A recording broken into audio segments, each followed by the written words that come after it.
আসসালামু আলাইকুম সবাইকে। আজকে খুবই পছন্দের একটি রেসিপি শেয়ার করছি, চিকেন ফ্রাইড রাইস। এখন যেহেতু শীত, নানা ধরনের বাজারে সবজি পাওয়া যায়, তো এই সবজিগুলো দিয়ে ফ্রাইড রাইস বানালে শীতের মতো খুবই ভালো লাগে। তো আমি পরিমাণ মতো কিছু বনলেস চিকেন নিয়েছি। তার মধ্যে আমি লবণ, ব্ল্যাক পেপার, তারপর মরিচের গুঁড়ো, পাপরিকা পাউডার, এটা অপশনাল, না দিলেও চলবে, আমি দিয়েছি।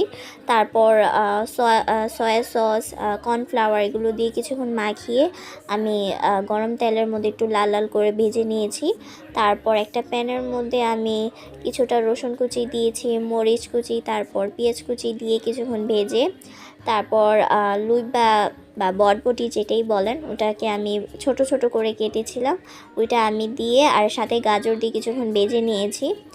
আমি ক্যাপসিকামগুলো পরে দিয়েছি, কারণ ক্যাপসিকাম সিদ্ধ হতে বেশি একটা সময় নেয় না।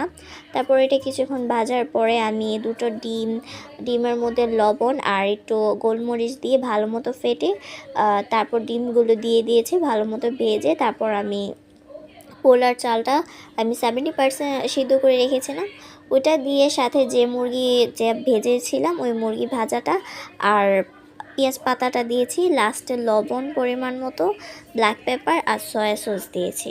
এই তো হয়ে গেল আমার মজাদার ফ্রাইড রাইস। এটা খুবই ভালো লেগেছে।